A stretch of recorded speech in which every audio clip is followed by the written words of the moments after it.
Bueno, pues muchísimas gracias por estar aquí en la charla que vamos a dar en el Libroforum. Nosotros somos Caja de Letras, ella es Concepción Perea, yo soy Jordi Noguera y vamos a dar una charla sobre... corrección de manuscritos. Vale. Como si no lo supiera. Es que eso podías haber dicho tú del tirón. Bueno, era para darte pie. El peor pie de la historia. Bueno, ya empezamos. Hemos decidido hacer este tema porque nos parece que es una cosa que no se suele dar en los talleres de escritura, de la que no se suele hablar muy a menudo, pero que en realidad es uno de los procesos más complicados de hacer. Durante el proceso de escritura siempre está la fase inicial, la fase de planificación, que hay quien le gusta, que hay quien no, hay quien cree en ella, hay quien no. Luego está la fase que personalmente nosotros consideramos que es la más divertida, que es escribir. Pero luego viene esa fase que para algunas personas es un desengaño, porque piensan que después de haber escrito la última frase y haber puesto ese punto final del fin, ya han terminado. Y a veces el choque con la realidad de, no, todavía tienes que repasar todo tu manuscrito, mirar consistencia, hacer un montón de cosas y con suerte no tendrás que hacer ningún cambio. Entonces ya podrás corregir ortotipográficamente. Pero nosotros lo hemos visto en clase, hay algunos alumnos, algunas personas que esa fase de la corrección no la consideran como una parte del proceso creativo. Entonces el choque que se llevan con ese momento de decir, tengo el manuscrito encima de la mesa, pero tengo... Pero no está terminado, claro, es que mucha gente piensa, mucha gente piensa que cuando tú acabas de escribir un libro, ya está acabado. Y tal como lo acabas, te lo llevas a la editorial o te lo cuelgas en Amazon porque ya has terminado de escribir. Y eso no es del todo cierto. O sea, siempre un primer manuscrito, cuando lo acabas, lo primero que tienes que hacer es revisarlo. Y revisarlo con una mentalidad que ya es distinta a la mentalidad que utilizaste como escritor. Son dos procesos completamente distintos. Por eso, por ejemplo, una de las cosas que nosotros insistimos mucho es no corrijas hasta que el manuscrito no esté acabado. Eso es un detalle muy, muy importante. A veces somos impacientes como autores y queremos enseguida empezar a revisar nuestro manuscrito conforme lo estamos escribiendo. Eso suele ser un error. Primero porque la fase de corrección, a diferencia de la fase de escritura, requiere tener una visión completa del manuscrito. Tenés esa visión de conjunto de cómo funciona, cuál es el principio, cuál es el nudo, cuál es el desenlace, cómo se relacionan todos y cada uno de los eventos entre ellos. Entonces, es una mentalidad, es un cambio de chip totalmente diferente. De hecho, una de las cosas que seguramente habréis leído en manuales o habréis visto en clases como las de Caja de Letras es el concepto de dejar un manuscrito en la nevera o en el cajón. Es que primero hay una cosa que sobre todo hay que diferenciar dos correcciones, que una es la corrección ortotipográfica y otra es la corrección del manuscrito en sí, como el concepto de historia, de concepto, me voy a acabar liando con el micrófono. A mí es lo que me han dicho. Mantenemos cerca del micro. Yo soy obediente. Bueno, lo que estaba diciendo sin dejar de interrumpirme. El caso es que tienes dos motivos para dos correcciones.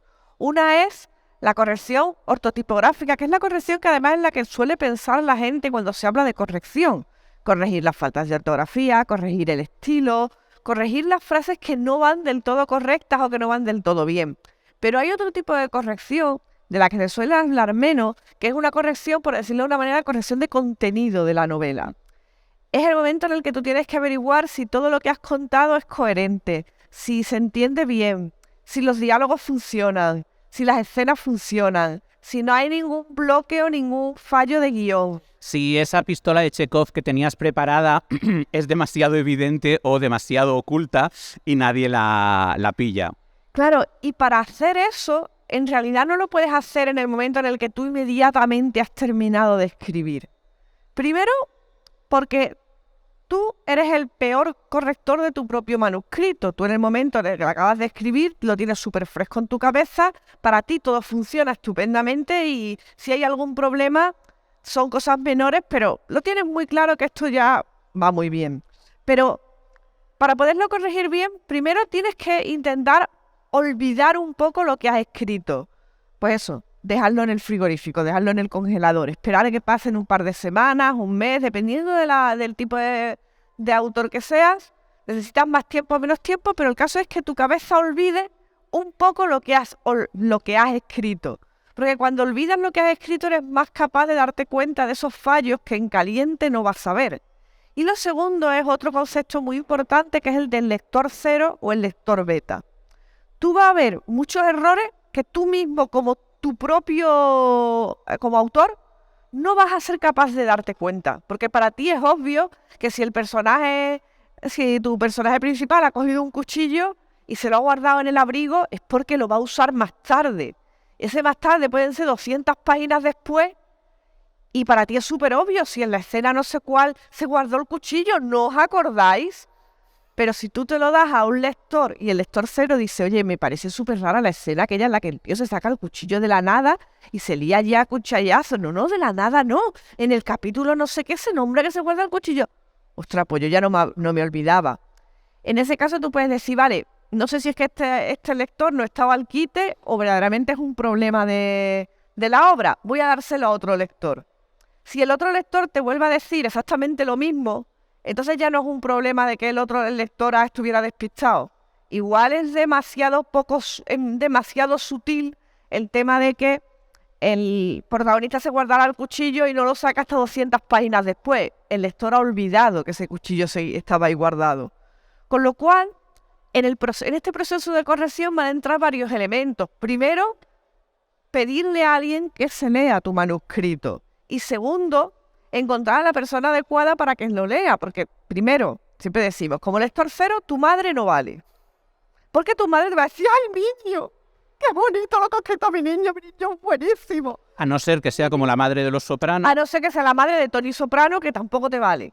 O sea, no te vale ni tu madre, que tú eres lo más grande del martes santo, ni la madre Tony Soprano, que te va a decir, pues esta mierda, pierdes tiempo, búscate un trabajo.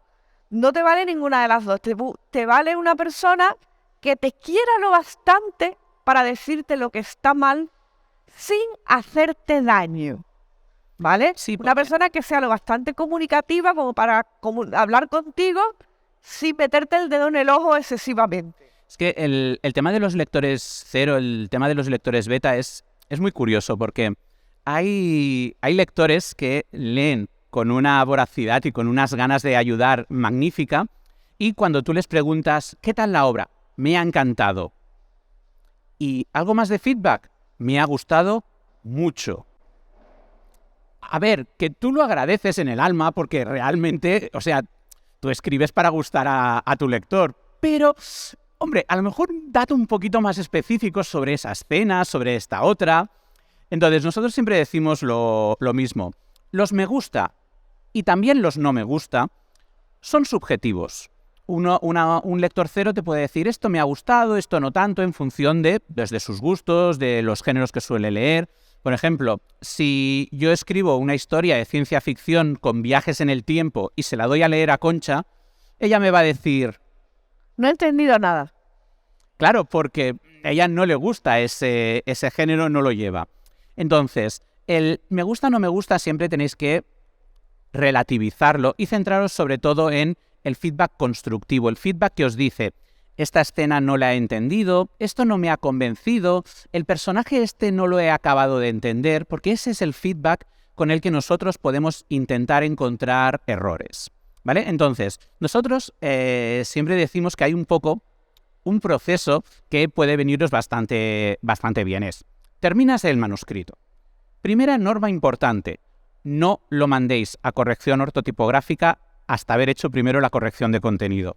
A mí me rompe el corazón cuando nos llega un informe de lectura súper bien corregido, que se nota que ha sido corregido por un profesional. Que te has gastado el dinero en pedirle a alguien que te lo corrija y luego tú llegues y le digas, el capítulo 2 es un desmadre, hay que volverlo a escribir entero. Porque eso significa otra corrección adicional. Entonces, siempre recordad, la corrección ortotipográfica es lo último. Ahora nos ponemos, hemos acabado nuestro manuscrito, nos hemos convencido, la ortotipográfica al final, no pasa nada. Y mientras aprovechamos para descansar, le damos el manuscrito a nuestros lectores cero. Ellos, pues, dependiendo de su tiempo, de su disponibilidad, etcétera, etcétera, etcétera, tardarán un tiempo en leérselo. Está bien. Nosotros aprovechamos para descansar. Jugar al Minecraft. Lo que sea. Un dato muy importante. Si el lector cero se lo lee en 2 días, sé que duele, pero es muy buena señal, ¿vale? Yo sé que nos hemos pasado nosotros 2 años escribiendo y que el cabrón se lo ha leído en 2 días, pero es bueno, ¿vale? Porque significa que le ha enganchado, que tenía ganas de leérselo. Yo recuerdo que nosotros somos lectores cero de algunos autores publicados, como por ejemplo David Hill. Y en la última novela que publicó David Hill, ¿cómo se llama? Forjada en la tormenta. Forjada en la tormenta. Es que cuando yo me la leí era otro título, el título de trabajo. Y a mí me gustó mucho esa novela, me la leí en 3 o 4 días. Y cuando le mando mis impresiones, me dice, ¿ya te la has leído? Yo he tardado 2 años en escribirla. Yo, sí, es buena señal. Dice, no me ha gustado eso. Pero en realidad es buena señal. Entonces, no se lo tengáis en cuenta a los lectores cero eso. Tened tiempo. Esperad un poco. El tiempo que vosotros os distanciéis de la novela es bueno para coger objetividad, para olvidar cómo funcionaban todas las escenas, para olvidar lo que vosotros queríais conseguir con cada una de las escenas, porque si olvidáis ese detalle, las leeréis de manera neutra. Leeréis solo lo que está en la página y no lo que vosotros queríais hacer. Claro, es el momento también de desenamorarte un poco de tu novela. No del todo, solamente lo justo para que no te parezca lo más bonito que se ha escrito nunca jamás. Siempre buscas un poco esa pizquita de objetividad que vas a necesitar, porque luego viene el trabajo difícil, que es, venga, me lo imprimo. Yo soy de trabajar en papel, la corrección, pero el libro electrónico o tablet también funciona muy bien. Yo no os recomiendo que lo hagáis en el ordenador. En el ordenador es muy cansado hacer una corrección. Además, el cambio de formato, aunque sea en libro digital, en papel, el cambio de ambiente también estimula al cerebro de una manera distinta, con lo cual yo os recomendaría en la medida de lo posible corregir en un entorno o en un medio distinto al que habéis escrito. Entonces, empieza la diversión. ¿Qué tenemos que buscar cuando estamos corrigiendo? Lo primero son los errores de coherencia. Tenéis que revisar la trama del principio hacia el final y luego del final hacia el principio. Y aseguraros de que no hay cosas que salgan de la nada. Todo elemento que aparece en la obra y es significativo, pues debería tener una causa inmediata y debería tener, como mínimo, alguna consecuencia, sobre todo, es lo que he dicho, elemento significativo. Una cosa, si tenéis cualquier pregunta, que veo que hay público, guay, es que eran las 11 de la mañana del domingo, no las teníamos todas con nosotros. Si tenéis cualquier pregunta, no hace falta que os esperéis al final. Levantáis la mano, os damos paso y respondemos a vuestras preguntas. Entonces, la coherencia es uno de los fallos que son más insidiosos. En la medida en la que más sabes qué tenía que ocurrir, más invisibles son. Los lectores cero suelen detectarlos bien, pero está bien que repasemos la obra de principio a final para verificar que todo está en su sitio. Y eso es una cosa que es muy importante. Tú tienes que verificar que todo está en su sitio, tienes que verificar que las cosas pasan como tú creías que ocurren. Y una de las cosas que le tenéis que preguntar a vosotros mismos es la lógica interna. La lógica interna es si verdaderamente todo lo que habéis escrito es coherente y creíble. Ojo, coherente y creíble no quiere decir real, ¿vale? Si sois escritores de ciencia ficción, de fantasía, de terror, evidentemente vuestra novela no tiene por qué ser real. Y seamos sinceros, los de histórica también se inventan un montón de cosas. Claro, incluso no, pero además que es lógico. A ver, si tú estás escribiendo una novela histórica, es que aquí también hay que tener en cuenta una cosa. Cuando tú escribes novela histórica, cuando tú escribes novela policíaca, de cierto género, la realidad está muy bien, pero hasta cierto punto no es literaria, con lo cual tú siempre vas a contar los hechos desde un punto de vista literario. A ver, nosotros evidentemente, por ejemplo en novela histórica, sabemos que, por lo que nos han dicho, Cleopatra se suicidó metiendo la mano u otras partes del cuerpo, según el historiador, en una cesta con una cobra, ¿vale? Le picó la cobra y la mujer se murió. Vale. Eso es lo que nos ha dicho la historia. Que, si lo pensáis narrativamente, es muy dramático. Claro, es muy muy potente. dramático. Y ahora te imagínate que un día sale un estudio, porque por fin encuentran la momia de Cleopatra, y te dicen que no, que en realidad no hizo eso, que en realidad lo que hizo fue envenenarse comiendo queso en mal estado. Claro, ya no es tan poético, tío. No. Cogerte un atracón de queso pocho comparado con lo de la cobra, no queda igual de guay, ¿eh? Claro. Entonces tú dices, bueno, como es literatura, me voy a dar la licencia de seguir utilizando la versión de la cobra. ¿Es real? No. Pero la novela queda bien y tú siempre puedes poner un pie de página y decir, oye, perdona, que sí, que sé que Cleopatra no murió así, pero es que a mí para la novela me venía mejor y esto es un pacto con el lector y me vais a permitir que me tome esta licencia. Y estamos hablando de un evento muy conocido. Imaginad si intentáis describir cómo eran las sandalias que llevaban los espartanos para luchar en tal batalla que no es las Termópilas. No sabemos prácticamente nada de los espartanos a nivel de cómo vivían. Con lo cual ahí vas a hacer una suposición y tu verdadero objetivo es que sea una suposición creíble, verosímil, que el lector lo lea y diga, pues sí, me pega, los espartanos podrían tener estas sandalias. Me lo creo. Y eso es lo importante, que cuando el lector está viendo tu manuscrito, y es la siguiente que tienes que tener atención cuando corriges, es que no hay nada que al lector pueda llegar un momento que diga, mira, es que no me lo trago, es que no me lo creo, es que esto no me funciona. ¿Cómo se consigue eso? Pues normalmente, primero eso se consigue manteniendo una coherencia. Si tú vas a decir, por ejemplo, tienes un personaje que durante toda la novela, tú vas a decir claramente, vamos a poner un ejemplo del Hobbit, de la peli del Hobbit. Venga. Tú tienes a Bilbo Bolsón, que, pues como Dios manda, es un señor cobarde, ¿vale? Un señor que le acaban de sacar de su casa, que él hasta entonces lo más peligroso que había hecho era inhalar el limpiador de la plata y que de repente pues está en un pony con 12 enanos. Y el hombre preguntando hacia allí, ¿qué hago yo aquí? Y protestando, es que no llevo pañuelo, es que estoy cogiendo frío, es que esta noche he dormido fatal en el suelo, es que ese pájaro me ha mirado mal y tengo miedo, ¡buah! Y en el libro, si os dais cuenta, Bilbo siempre se convierte como un señor cobarde. Él no va al enfrentamiento directo con nadie, ¿vale? Porque no sabe por qué lado se coge la espada. O sea, que es que el pobre hombre no da para más, el pobre Hobbit. Pobre Hobbit no da para más. Y tú hasta ese punto, pues como te lo han descrito así y está funcionando así, te lo crees.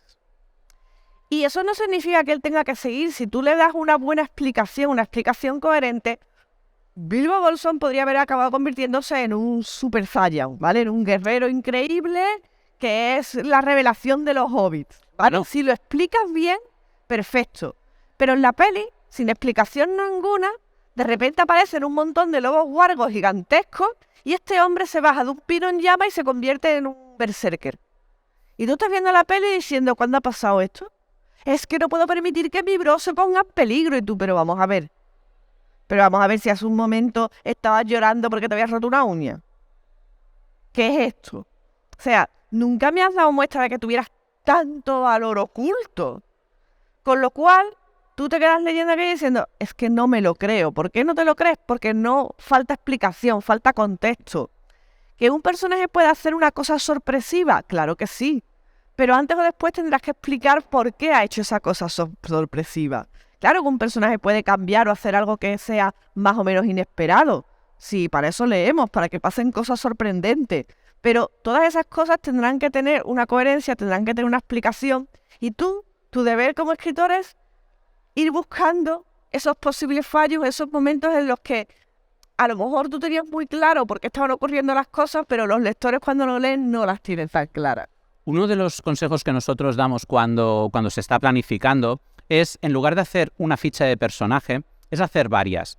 Una copia, una variación de la ficha para cada uno de los estados del personaje. Lo normal es que las personas, cuando nos ocurren cosas, cambiemos en pequeñas cosas o en cosas más grandes. Podemos tener traumas, podemos aprender valiosas lecciones, etcétera, etcétera, etcétera.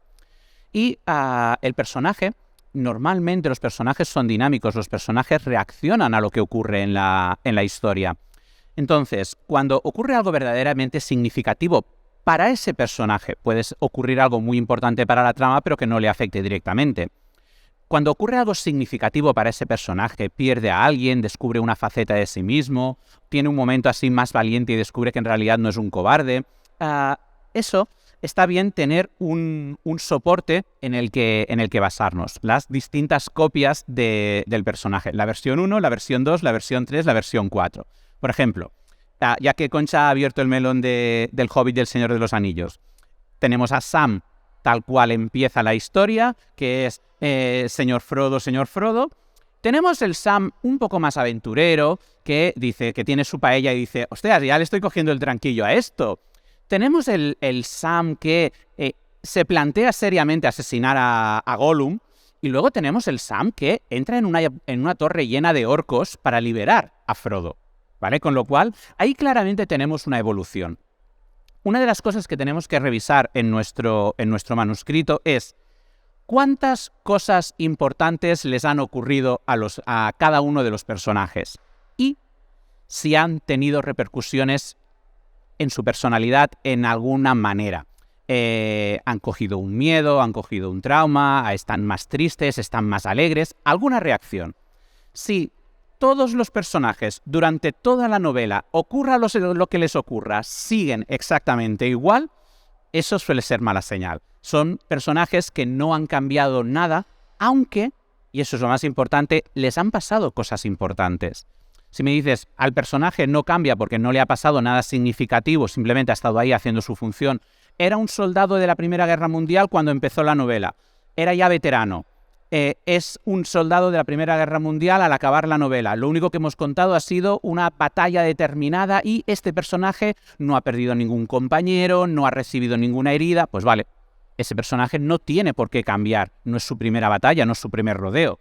Pero si lo comparamos con el personaje que llega con su amigo del pueblo, es su primera batalla en las trincheras, va a ver morir de manera terrible a su amigo y encima acaba de tener su primera experiencia matando a alguien, pues ese personaje en al menos uno de esos eventos debería cambiar un poco, debería reaccionar.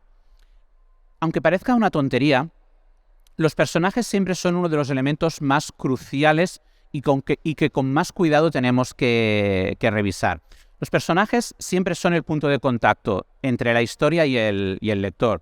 Un buen personaje te salva una historia que, por otro lado, pues a lo mejor el lector no siente del todo conexión. Por eso es muy importante que reforzar el cariño, reforzar la sensación de que esos personajes podrían ser personas reales, podrían existir, podrías conocerlos, porque de esta manera activamos la empatía del lector y se vincula muchísimo más con la historia. Y ojo, cuando hablamos de empatía, no hablamos de que esos personajes tengan que caer bien o tengan que ser buenas personas. Muchas veces la empatía también es la curiosidad, es el interés por saber del personaje, es esa sensación de que están mirando a un lugar al que no puedes dejar de mirar pese a que lo que ves no te gusta. Si habéis leído El talento de Mr. Ripley, es difícil que Mr. Ripley te caiga bien. Pero si te cae bien tienes un problemón. Pero bueno. Sin embargo, tú sigues al personaje porque te fascina, porque te asusta, porque sabes que pase lo que pase, va a acabar como el Rosario de la Aurora y estamos un poco aquí por las palomitas, ¿no? ¡Oh, Dios mío, la que se va a liar! Porque Mr. Ripley da miedo. Pero, a pesar de eso, puedes llegar a comprenderle. Puedes llegar a entender por qué hace las cosas, qué es lo que le mueve. Quizás no las compartes, quizás no piensas como él o quizás te horroriza lo que está haciendo, pero dices, ay cabrón, sé por qué estás haciendo esto. Y tengo interés en saber a dónde va a llegar. Claro, cuando tú te lees una novela de Aníbal Lecter, normalmente tú le dices, ay, qué guay Aníbal Lecter, quiero ser como él.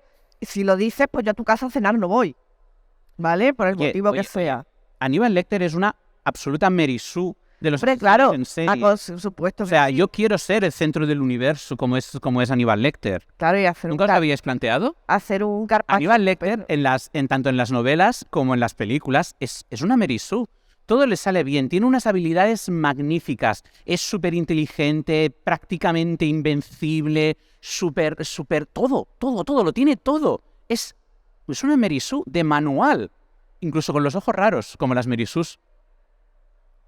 Pues el caso es que tú normalmente no es que empatices o te parezca estupendo ser Aníbal Lecter, pero tienes curiosidad. Y eso es una cosa que también podemos pensar cuando estamos planteándonos nuestra novela.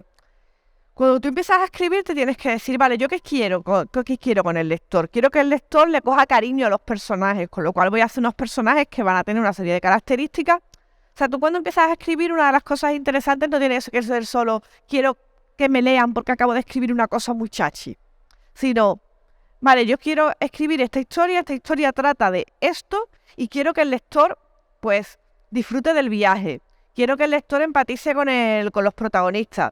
Quiero que el lector se dé cuenta de que estoy hablando de este tema y se dé cuenta de lo que quiero decir, o sea... Quiero que en esta escena se sienta frustrado, quiero que en esta escena se enamore de tal, quiero que al final la sensación que le deja la novela sea X. Claro, te dice, quiero escribir una novela súper cozy de dos personas que se conocen, se enamoran y bueno, por el camino tienen sus problemas, pero que al final van a acabar juntos. Vale.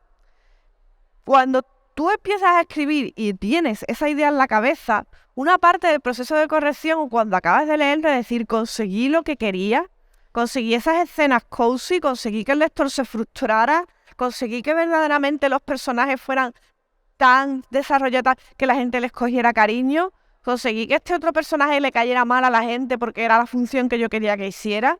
Claro, se trata de, fijaos cuántas cosas hay que tener en cuenta cuando empiezas a corregir o a repasar tu propio manuscrito. Es mirar si haberte planteado que los objetivos que te pusiste cuando empezaste a escribir se hayan cumplido. Y es probable que cuando luego tú te pongas a pasar tu libro a lectores beta, te pase una cosa muy interesante que tampoco os debe frustrar, sino que al revés, muchas veces es una cosa muy positiva, y es que los lectores vean cosas que tú no te habías planteado. A ver, a veces son cosas muy locas, y en ese caso lo mejor es decir, sí, era eso. Pero porque en ese caso es un caso particular. Yo me acuerdo este año, en la Feria del Libro, el año pasado en la Feria del Libro de Sevilla, estábamos con Elizabeth Añome, y una chavala que levantó la mano y le dice, es que no entiendo por qué los poderes de no sé qué personajes, si los poderes se pasan por la línea materna, por qué no sé quién, no sé cuánto, una paranoia enorme. Y Elizabeth Añome, sin levantar la ceja, porque es una mujer elegantísima, le dice, bueno, yo es que eso yo nunca lo he contado, eso no funciona así. Pero me encanta que os guste tanto la novela que creéis vuestras propias teorías y la hagáis vuestra. Dice, pero yo nunca he dicho que los padres pasen por línea materna. Eso me lo acabo de enterar yo ahora leyendo esto. Eso va a pasar. Y a veces son cosas que tú dices, ¿ah, sí? Dices, vale. Pero hay otras veces que, en cambio, te van a decir cosas que te van a parecer curiosas porque pueden resultar curiosas. Por ejemplo, que alguien te diga, sí, es que yo veo a este personaje y creo que, pues, en secreto tiene un crush con el personaje tal otro. El shipeo de toda la vida. Y tú dices, pues no lo había puesto así, pero me has dado una idea. Me gusta. Pero esto... Pero hay esto veces... funciona, esto va a tira. Y hay veces que eso es una red flag, una bandera roja enorme. Yo, por ejemplo, en la novela en la que estoy trabajando... Como los shipeos sean banderas rojas, la mitad de las novelas son a la mierda, ¿eh? No, me refiero... Porque a la gente le gusta shipear. No, yo sé que a la gente le gusta shipear. Lo que me refiero es la interpretación que puede hacer el lector. A veces puede ser una bandera roja de he hecho algo mal. Por ejemplo, los protagonistas de la novela en la que yo estoy trabajando son dos hermanos. Uno tiene 30, la otra tiene 25 y... pues bueno, él está en esa fase de, pero si hace 5 minutos mi hermana tenía 12 años, yo la he criado, ¿qué hace ahora? Es más alta, ahora tiene cuerpo de mujer, se comporta como una mujer, esto es muy raro.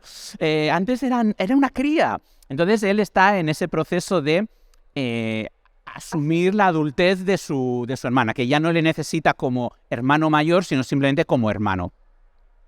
Pero a mí me gusta que tengan una relación muy, muy cercana. Supongo que refleja mucho la relación que yo no tuve con mis hermanos, entonces siempre para mí los hermanos siempre están muy, muy cercanos. Pero hubo un lector que le dejé leer unas de las escenas y me dijo, estos dos personajes tienen un rollo como incestuoso, ¿no? Y yo dije, no.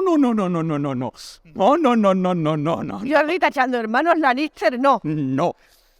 Claro, luego repasé la escena y dije, hombre, a ver, tienen un cierto contacto físico, pero a mí no me dio esa sensación. Pero si un lector tiene esa percepción, pues hombre, dices, Se le voy a pasar a otro lector a ver si ve, porque si dos lectores te dicen lo mismo, igual es que me he pasado en algo y no me he dado cuenta. Claro, porque tú tienes un objetivo. Cuando tú estás escribiendo una escena como esta, que yo quería demostrar la cercanía de los dos hermanos, pues tú estás, que se les vea cariñosos, que se les vea con confianza y tal. Entonces estás trabajando en un objetivo. No estás controlando todas las otras cosas. Y entonces alguna se te puede escapar, se puede malinterpretar. Por eso los lectores cero, por eso lo que os decía antes de olvidar cuál era el objetivo que teníais con cada una de las escenas. Porque entonces la leéis más neutra. Quizás si ahora me leyera esa escena diría, ostras, quizás sí que parecen un poco pegajosos. ¿Vale? Y diría, pues bueno, ahora la cambio, la pongo así. Ese es el proceso que también buscamos. Ese ajuste entre nuestra idea y lo que ha salido. Y, bueno, añade. Y luego hay una cosa que siempre que vais a escribir, y os pasará, habrá momentos en los que escribáis y habrá alguna escena o habrá algún capítulo del que dudéis. Esto lo he escrito, pero esto no estoy del todo... Esto lo he escrito, pero no estoy del todo seguro. Esto lo he escrito, pero igual más adelante, cuando la acabe los repaso. No me he quedado del todo convencido. Pues a la hora de... Es interesante, por ejemplo, hay escritores que a medida que escriben van haciendo una cosa que se llama un diario de escritura. Y un diario de escritura es que van apuntando cosas que en el futuro deberían repasar o que no tienen del todo claro o que dicen, en el capítulo tal escribí esto y esto me tengo que acordar que hay que rematarlo en el capítulo tal otro. ¿Vale? Estos diarios de escritura pueden ser muy útiles. Pues cuando corrige es el momento de coger y decir, voy a volver a repasarme esos momentos que no me convencían, que no estaba segura. Esa escena que, mira, la había dejado escrita así porque ahora mismo tengo una mala tarde, más adelante la arreglo. Y darte cuenta de si verdaderamente tenías una mala tarde y la escena es un desastre y hay que volver a reescribir, o simplemente tú que estabas muy negativo, que eso, porque hay veces que pasa, ¿no? Que los escritores nos ponemos en plan nihilista y de todo lo que hago es una mierda, esto está mal, no me sirve, voy a rodar por el suelo y a llorar inconsoladamente. Te ha pasado, hombre. O sea, hay una cara de been there, done that, es que importante. Todos hemos pasado por ese momento. Pero yo, por ejemplo, en ese tipo de momentos siempre le digo al escritor que no se enganche con eso. Si tú estás en una escena, la has escrito ya 3 veces, ninguna de las veces te convence, a lo mejor no es el momento. Sigue escribiendo, apúntalo y en otro momento lo repasas y lo vuelves a leer o lo vuelves a intentar escribir. Ya os digo, hay veces que esa escena que en aquel momento te parecía horrible, la vuelves a leer un mes más tarde y dices, vale, yo tenía el día tonto porque tan mala no es. Y hay otras veces que en cambio esa escena que te encantaba, la vuelves a leer y dices, esto lo vomité yo aquí muy encantado de mí mismo, pero aquí hay una cantidad de... No, esto no vale. A mí me pasa una cosa, que es que cuando estoy haciendo los diálogos, a veces me acelero un montón con los diálogos. Y entonces empiezo a no poner ninguna acotación, ni dicendi, ni no dicendi, ni nada. Pero yo ya lo sé. O sea, si me entretengo en ese momento a poner acotaciones, sé que voy a perder el ritmo de la conversación, especialmente cuando quiero que sea una conversación rápida. Entonces lo que hago es la escribo del tirón y luego la repaso poniendo las acotaciones. Siempre tenéis que... Parte del proceso de corrección también es un proceso de descubrimiento vuestro. El proceso de corrección es muy rico a nivel psicológico porque vas a ir viendo por qué escribiste las cosas. Vas a ir viendo, ostras, ¿por qué escribí esta escena? ¿Qué pretendía conseguir? ¿por qué tomé esta decisión en este momento? Y a lo mejor cuando la escribiste te parecía una buena decisión, te parecía una buena solución para un problema o una manera interesante para superar un obstáculo, y luego te paras y dices, ostras, pero ahora que ya he terminado la novela y veo el personaje en su conjunto, quizás esto no sea lo más adecuado, quizás podría enfocarlo de otra manera. Y ahí es el proceso. Una cosa que tenéis que tener muy en cuenta es la sensación de he terminado un manuscrito, lo he dejado reposar, lo repaso, lo releo y llego a la conclusión de que no es lo que yo quería, puede ser muy dura, ¿vale? Puede ser una sensación muy, ostras, he fallado. Pero no os lo toméis de esa manera. No es exactamente un fallo, ¿vale? Porque por un lado, tu estilo ha madurado durante toda la escritura. Por otro lado, has estado trabajando los personajes y el mundo de una manera que de otro modo no habrías podido trabajar. Y sí, quizás la historia ha ido por un derrotero que no era el que originalmente querías, pero ahora tienes la oportunidad de mirar a la cara, entre comillas, a la historia y decir, ¿por qué no eres lo que yo quería? ¿Dónde me he equivocado? ¿Dónde he tomado las decisiones incorrectas? Y entender por qué tomasteis la decisión incorrecta la primera vez, dónde te equivocaste, por qué y cómo solucionarlo, eso es un proceso de aprendizaje muy, muy, muy rico. Ahí realmente es donde tú maduras como escritor. Entonces, yo sé que es muy duro mirar un manuscrito y decir, no, esto no es. Yo con la novela que estoy escribiendo ahora, cuando llevaba ya medio manuscrito, estamos hablando de unas 200 y muchas páginas, lo estaba leyendo, luego no estaba nada convencido, llegó un punto de decir, esto no va por donde yo quiero, le voy a echar un vistazo, lo volví a leer y dije, a la basura entero. Este hombre así, ¿qué haces, tía loca? Y yo, no, a la basura entero. O sea, a tomar por saco, esto no es lo que yo quería, esto no es lo que me está gustando. Para arreglarlo voy a tener que empezar a hacer un proceso de descoserlo y volverlo a coser entero. Me va a quedar un Frankenstein horrible, un Frankenstein de estilo, porque ya no tengo el mismo estilo que cuando empecé a escribirlo, un Frankenstein de ideas, un Frankenstein de personajes. Cuanto más intentas a veces reescribir lo que ya has escrito, más posibilidades tienes de equivocarte, de confundirte, de que aparezcan errores de todo tipo. A la basura y en verdad no empiezas de nuevo. O sea, eso es lo que la gente, cuando tú le dices a alguien que has tirado un manuscrito a la basura, dice, pero ahora tienes que empezar de cero. No, de cero no. Yo ya sé lo que no quería. Ahora tengo muchísimo más claro qué es lo que no tengo que hacer y qué es lo que he fallado. Y tengo más claro cuáles son los objetivos y qué es lo que tengo que hacer. En realidad, a lo mejor lo que estoy haciendo es ahorrarme tiempo de reescritura, de repaso, de revisiones, Y bueno, sí, es un momento de que le tienes eso, pues le haces tu duelo a tirar el manuscrito, lloras un poquito, te vas al sofá, te comes una tableta de chocolate y luego te levantas y dices, y ahora ya lo sé, pues a escribir bien. Otra vez. Claro, es que el proceso puede ser muy, muy duro, pero eso es una cosa que a veces cuando nosotros hacemos informes de lectura y el informe de lectura detecta algún error de trama, algún error grande del tema del enfoque, a convencer al autor de, sé que ahora mismo no me crees, pero abrir un documento nuevo y empezar de cero te va a ahorrar muchísimo tiempo y muchísimos dolores de cabeza. Hay gente que no se lo cree, que le cuesta mucho. Es de esos errores que se tienen que cometer en vivo y en directo para entender que tienes un manuscrito, no funciona, le quitas una parte, añades otra, pero entonces el estilo cambia. Ha cambiado, tienes que ajustarlo. Pero entonces has podido introducir errores de continuidad, ahora los corriges y ahora las conexiones entre las escenas no acaban de encajar. Ahora tengo que poner algo, ahora se me ha desequilibrado tal cosa, ahora necesito poner más cosas por aquí, más cosas por allá. Acabas perdiendo más tiempo y más energía que simplemente diciendo, desbrozo el manuscrito y convierto ese manuscrito de 200.000 palabras en una planificación súper efectiva de 5.000 y vuelvo a escribir.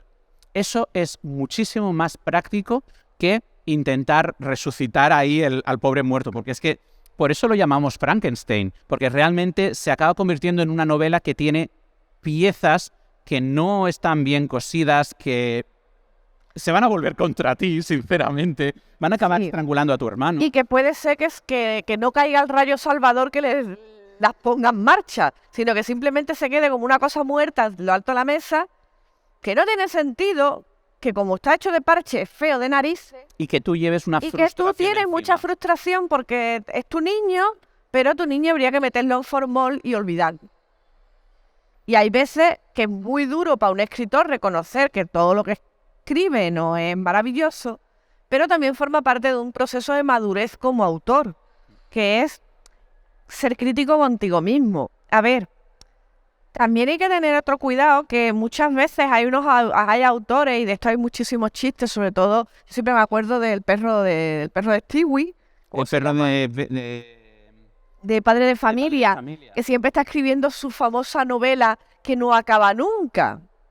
Y siempre está escribiéndola, pero nunca la acaba, ¿vale?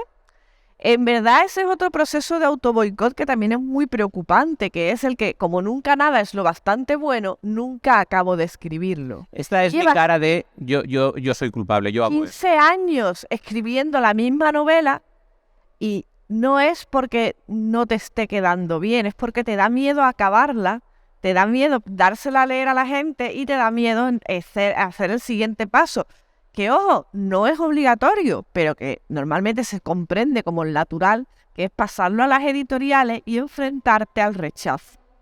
Entonces, tan malo es pensar que todo lo que has hecho es maravilloso y que, por lo tanto, cualquier porquería que hagas, si le pones un lazo rosa, ya lo has arreglado, que pensar que todo lo que haces es horrible y por lo tanto no merece la pena ni dárselo a nadie, ni acabarlo, y estás encerrado en un ataque de eterna reescritura porque, bueno, te gusta escribir, pero no eres capaz de dárselo. A ver, si tú no te... Es que nosotros aquí hay una cosa que también decimos muchas veces, que es no escribas para hacerte daño.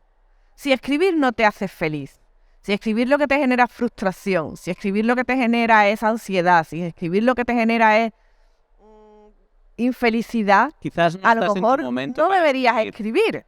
O sea, escribir no es sufrimiento, por mucho que te lo hayan querido romantizar, la escritura, incluso cuando tiras tu manuscrito de 200 páginas, no es sufrimiento. Escribir es un proceso que haces porque te gusta. Si deja de gustarte, pues quizás es el momento en el que lo tienes que dejar.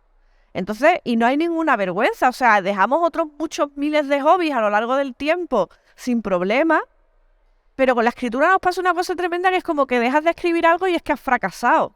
Pues no has fracasado, simplemente has pasado una página en tu vida y estás haciendo otra. Y a veces hay proyectos que directamente no tiran.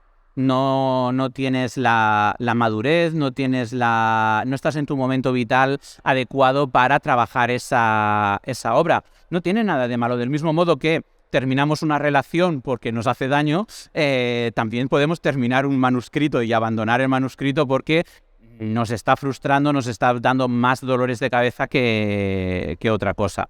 De todos modos, nosotros, por ejemplo, en Caja de Letras siempre tenemos un lema que es, lo primero es cuidar la motivación. Escribir es muy difícil, escribir es cansado, escribir requiere un montón de tiempo y luego viene un capullo y se lee tu novela en 2 días. ¿Vale? Y frustrante. Vale. Por lo tanto, lo primero, mantente motivado. Encuentra estrategias. Y no sufras. Escribir, nunca tienes que olvidar que escribes porque te gusta. Porque es un arte, es un hobby, es un pasatiempo que disfrutas.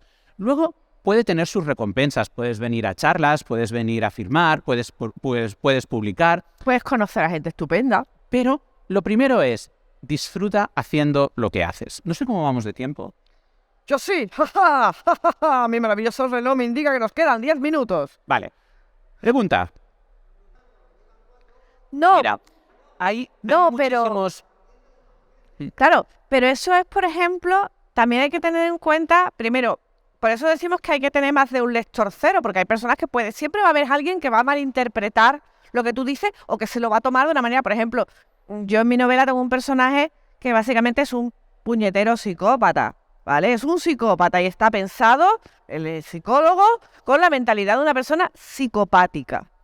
Mi intención con ese personaje no era que le cayera bien a nadie. Mi intención era que ese personaje diese, quizá no miedo, pero inquietud. A mí hay gente que dice, le tengo un montón de cariño a ese personaje. Digo, ¿cómo? Bueno, ¿Cómo? Como, o sea, hay una cosa, o sea, me lo dicen y, bueno, yo siempre te alegra de que algo que tú has creado, la gente le tenga cariño, pero por otro lado, me preocupas. mira, Me preocupas. para mí, uno de los mayores ejemplos de cómo una obra se acaba disociando totalmente del mensaje original del del escritor, es Lolita. Lolita de Nabokov. Nabokov escribió Lolita, y además te lo tienen en entrevistas, en cartas, como una denuncia de esas relaciones que él veía de personas de su edad con chicas muy jóvenes y cómo eso acababa siempre como el Rosario de la Aurora.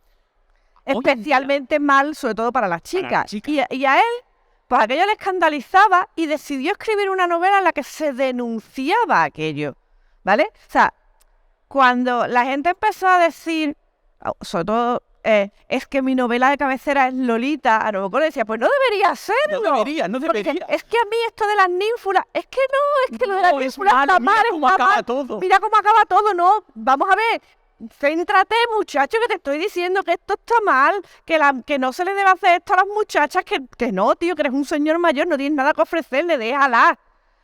A día de hoy, el término Lolita se ha convertido en lo que Nabokov no quería que fuera, que es una chavala joven, atractiva, que intenta seducir a hombres mayores. Y Nabokov no quería aquello. Claro, en cierta parte siempre puedes entender que tú vas a escribir una obra y esa obra puede que se te escape totalmente de las manos o que la gente la interprete como le salga desde las narices, pero eso ya no está dentro de ti. O sea, yo estoy segura de que si a día de hoy Roald Dahl estuviera vivo y le preguntaran por la polémica con la fábrica de la fábrica del chocolate, Roald Dahl, que además ya en su época fue un personaje que tenía pocos pelos en la lengua y que en algún momento llegó incluso a ser muy polémico, seguramente a mí a día de hoy Roald Dahl estaría canceladísimo, porque era un señor que no tenía filtro entre lo que pensaba y lo que decía, que por otro lado es un ejercicio de honestidad que en su época se podía hacer porque la gente decía las cosas y no tenía tantos problemas como voy a tener hoy, pero también es verdad que hay momentos en los que ese tipo de comportamiento puede ser problemático, vale. Pero yo estoy convencido de que nos diría una cosa que es muy evidente y que hay que tener en cuenta, es que las obras tienen un contexto y esos contextos hay que analizarlos. O sea, nosotros, ahí está, por ejemplo, eso es una cosa que Humberto Eco decía muchísimo. Una obra se debe a su tiempo, a su época y a su autor. Y tú puedes aceptar eso o puedes rechazarlo, pero no puedes intentar cambiarlo porque el autor hizo eso. Si te gusta, cógelo, y si no te gusta, déjalo. Claro, y siempre está del mismo modo que el lector tiene derecho, porque tú no tienes control sobre tu obra una vez se la das a leer a alguien. Lo que esa persona vaya a pensar, pues evidentemente está en su esfera. Y hay veces que yo como psicólogo lo pienso. A mí cuando ese lector cero me dijo lo de la hermana, yo me lo pensé, yo lo miré y pensé en mi interior, tú no te llevas bien con tu hermana, ¿verdad? ¿Vale?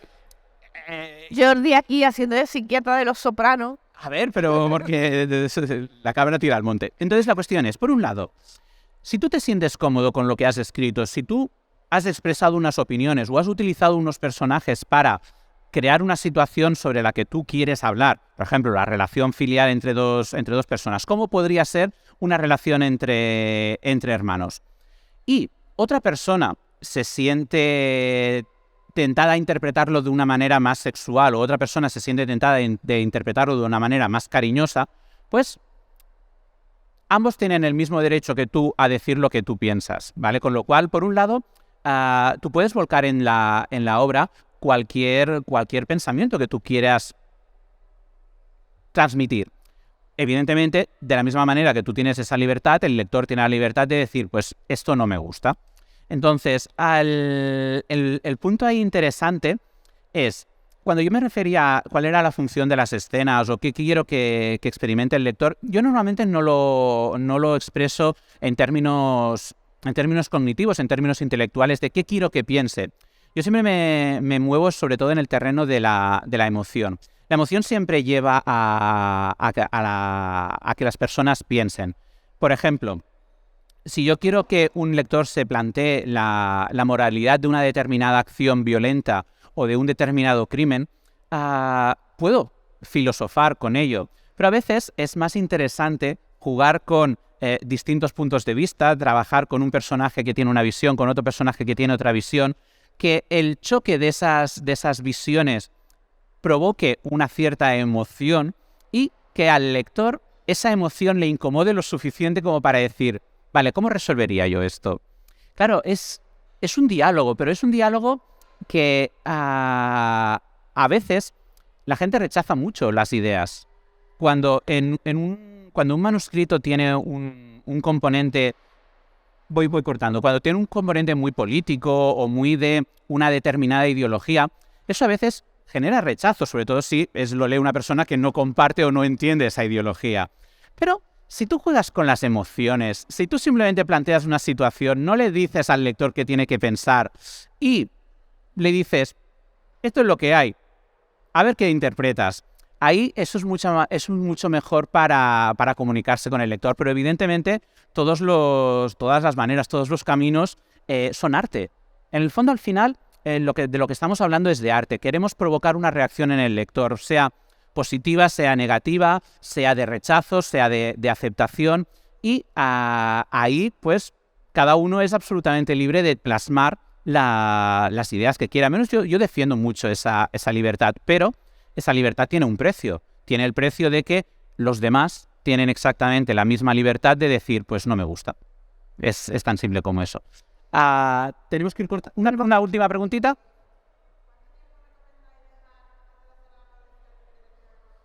A ver, normalmente depende de la persona, pero yo diría que entre las 2 semanas y el mes es lo normal, ¿vale? A ver, hay personas que, por ejemplo, yo que tengo TDAH en 3 días, ya no me acuerdo de qué comí ayer, con 2 semanas tengo de sobra, pero yo en 2 semanas me he olvidado de mi vida, vamos. Pero hay otras personas que no, hay otras personas que les cuesta más trabajo olvidar el proceso creativo. Sí.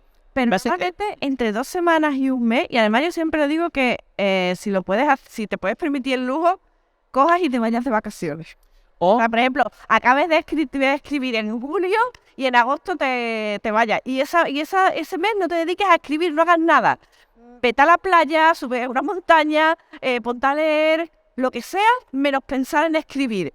Y ya cuando vuelves con el cerebro en blanco. Claro, es lo que os decía antes, la escritura es un proceso mucho de aprendizaje, de autoaprendizaje.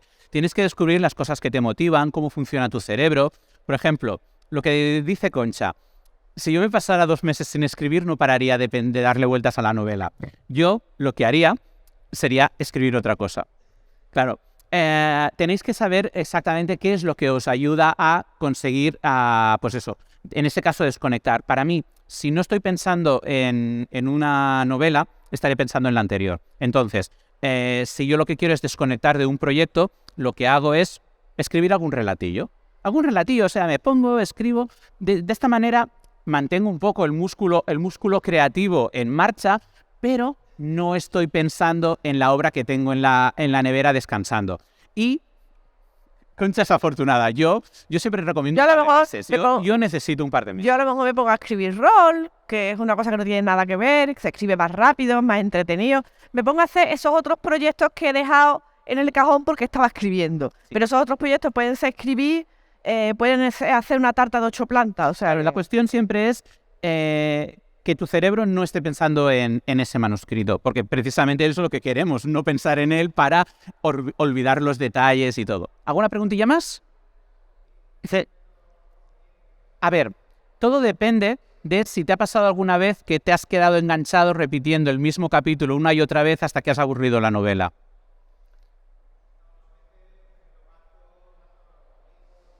Lo corriges solo una vez y luego ya sigues.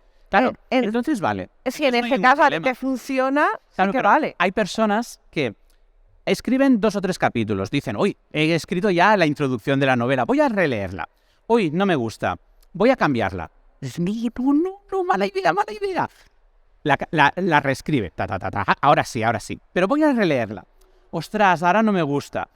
3, 4, 5 veces hasta que el autor lo que tiene es la sensación de estoy escribiendo todo el rato lo mismo, esto es una mierda, no avanzo, lo dejo.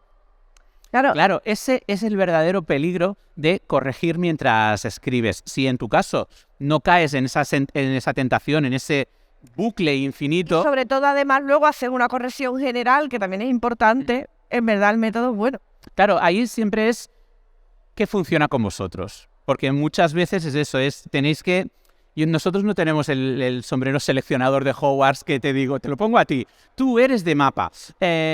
Tú necesitas planificar y luego necesitas, después de escribir, descansar 2 semanas exactamente, pero tiene que ser de vacaciones en la playa. Y en tu caso, mira, solo puedes corregir un capítulo una vez. Si lo haces 2, entonces ya caerás en el bucle. Nosotros no tenemos esas recetas. Ojalá, seríamos millonarios. Pues, o sea, ahí tendríamos la receta súper guay para que todo el mundo escriba. Es que ese es una tentación. Mira, hay un consejo que a lo mejor a ti te iría bien, que es las nuevas ideas para la siguiente novela. Los autores que son muy de planificación, que les gusta planificar mucho, y luego, evidentemente, es inevitable que cuando tú estás escribiendo se te ocurran cosas nuevas. Pero esos autores normalmente tienen la disciplina de la libreta de ideas para la siguiente. Sí. Porque hay veces que tú puedes introducir alguna nueva idea o puedes hacer un cambio mientras estás planificando, porque las planificaciones no están escritas en piedra y tú vas a cambiar cosas. Pero también tienes que ver cuánto... Ese es del Paleolítico. A no ser que seas del Paleolítico o que fueras romano. En aquellos casos sí está escrito en piedra. Perdón, chiste malo. Madre de Dios.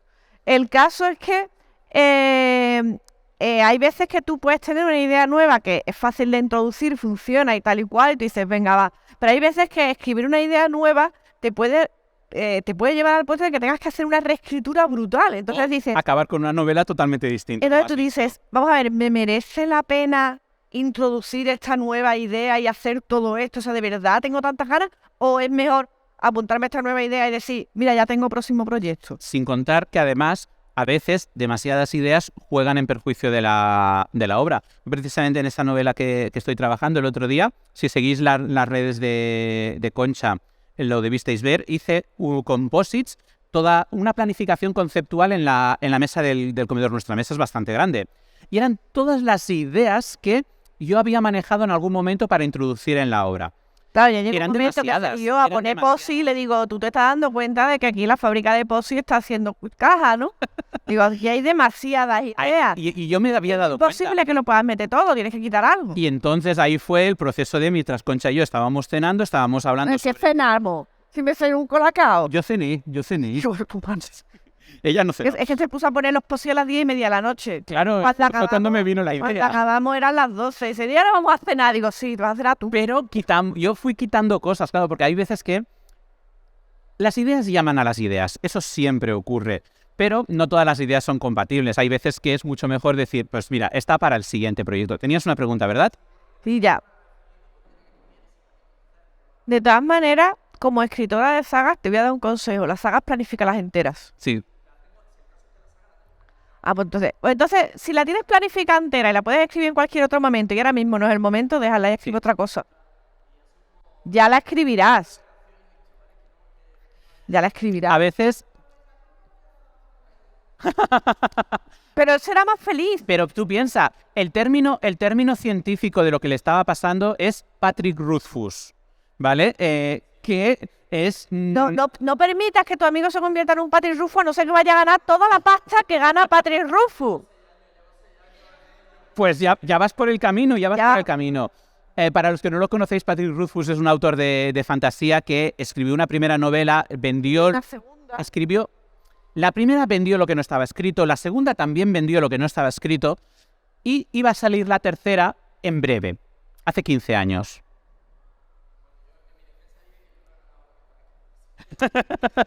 No, pero me refiero a todo el mundo le puede pasar eso de atascarse, decir es que no puedo, y en el caso de Patrick Rothfuss, nosotros, al menos yo estoy muy convencido de que nunca va a salir esa novela, sencillamente porque ese hombre ya la tiene totalmente atravesada.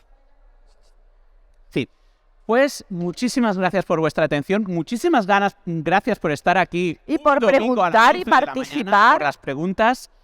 Espero que os lo hayáis pasado bien, nosotros nos lo hemos pasado muy bien. Y si os interesa, pues nos podéis seguir por redes sociales. Tenemos Twitter, tenemos Instagram. Tenemos una página web en proceso de creación. Bueno, la página web está, pero en un plazo determinado cambiará, seguirá siendo la misma. www.cajadeletras.es y en redes sociales el handle es @cajadeletras, pero sin la E de la D. O sea, es caja de suelta letras. Como está ahí escrito en el logo. Y una vez al mes hacemos webinars gratuitos sobre distintos temas de literatura, con lo cual, si os apuntáis a la newsletter, una vez al mes, pues tenéis la oportunidad de venir a webinars gratuitos y a escucharnos decir cosas como esta. Y aparte de los cursos que hacemos durante el año, que ahora ya están en marcha, en verano hacemos cursos trimestrales, que normalmente es el curso de fantasía, hacemos El de corrección ortotipográfica. el de corrección ortotipográfica, también a lo mejor sacaremos el de creación de idiomas si queréis crear vuestro propio idioma. Oye, se le ha gustado. Diseño de personajes para trabajar con personajes, tenemos uno de narrativa erótica para pulir esos temas. Tenemos un poquito de todo. Si tenéis curiosidad, ahí tenéis nuestra web. Y el Discord también. Si estáis en nuestro Discord, que es una pequeña aplicación de comunicación, los viernes por la tarde estamos... Por la noche. A las 10 de la noche, nos conectamos y estamos hablando ahí con la gente así un poco de todo en general. Sí. Pues un placer y muchísimas gracias.